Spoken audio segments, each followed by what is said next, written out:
नमस्कार, मैं दीपक कुमार। आप देख रहे हैं पंजाब केसरी .com। मालदीव के नए राष्ट्रपति ने बदले अपने तेवर, या फिर ये कहे कि वो अपने नए तेवर में।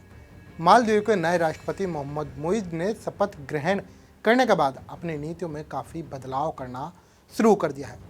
इसका सीधा असर भारत और मालदीव के संबंधों पर भी पड़ रहा है।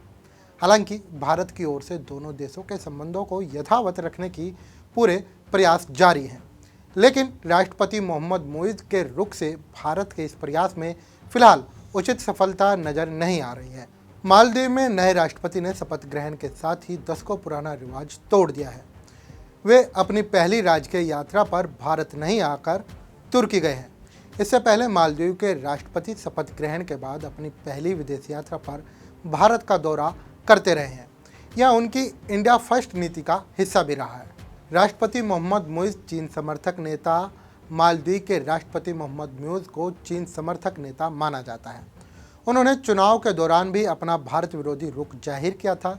वे मालदीव में मौजूद भारतीय सैनिकों की टुकड़ी को वापसी भी चाहते हैं। चुनाव के दौरान और राष्ट्रपति की शपथ लेने के फौरन बाद उन्होंने इस पर अमल करना शुरू कर दिया है। मुइज़ सरकार भारत के साथ 100 से ज़्यादा संबंधों की समीक्षा भी कर रही है। अब सवाल यह है कि उन्होंने पहली विदेश यात्रा के लिए तुर्की को ही क्यों चुना। दरअसल तुर्की से भारत के बेहतर रिश्ते नहीं रहे। तुर्की पाकिस्तान का करीबी है। विभिन्न अंतर्राष्ट्रीय मंचों पर तुर्की पाकिस्तान का समर्थन और भारत का विरोध करता रहा है। भारत पर निर्भरता को खत्म करना चाहता है मुइज़। दरअसल मोहम्मद मुइज़ का प्लान स्पष्ट नजर आ रहा है। वो मालदीव की भारत पर निर्भरता को खत्म करना चाहता है। इसी उद्देश्य को लेकर राष्ट्रपति पद की शपथ लेने से पहले भी मुइज़ विदेशी दौरा करते रहे। यही वजह है कि उन्होंने इंडिया फर्स्ट नीति से अलग अपना पहला दौरा तुर्की का किया। इस महीने उन्होंने यूएई का दौरा किया और माले एयरपोर्ट प्रोजेक्ट के लिए अबू धाबी से $80 मिलियन के फंड मिलने का भरोसा लेकर आए। हालांकि इस प्रोजेक्ट के लिए भारत ने $136.6 मिलियन की क्रेडिट लाइन भी दी थी। अब यूएई से $80 मिलियन टॉप अप फंडिंग के आश्वासन का मतलब है कि मालदीव को दूसरी किस्त के लिए भारत पर निर्भर नहीं रहना होगा। केंद्रीय मंत्री किरण रिजिजू शपथ ग्रहण समारोह में हुए थे शामिल। आपको बता दें कि मुइज़ के शपथ ग्रहण समारोह केंद्रीय मंत्री किरण रिजिजू शामिल हुए। उन्होंने मुइज़ से मुलाकात भी की थी। इसके बाद मुइज़ के कार्यालय द्वारा जारी एक बयान में कहा गया, राष्ट्रपति ने बैठक में भारत सरकार से मालदीव से अपने सैन्य कर्मियों को वापस बुलाने का औपचारिक अनुरोध किया। मुइज़ ने कहा कि वह भारतीय सैन्य कर्मियों और मालदीव से वापसी का अपना चुनावी वादा निभाएंगे।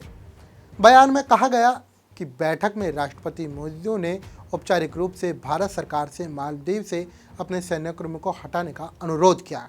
इसमें कहा गया, राष्ट्रपति ने कहा कि सितंबर में हुए राष्ट्रपति चुनाव में मालदीव के लोगों ने इस संबंध में उन्हें भारत से अनुरोध करने के लिए मजबूत जनादेश दिया था और उम्मीद जताई कि भारत मालदीव के लोगों की लोकतांत्रिक इच्छा का सम्मान करेगा।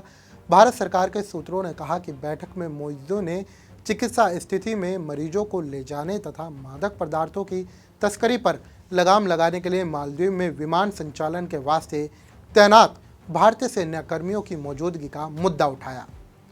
उन्होंने कहा कि राष्ट्रपति ने मालदीव के नागरिक की चिकित्सा निकासी के लिए भारतीय हेलीकॉप्टर और विमानों के योगदान को स्वीकार किया। देश और दुनिया की बड़ी तमाम खबरों के लिए देखते रहे पंजाब केसरी .com। फिलहाल के लिए दीजिए मुझे इजाज़त।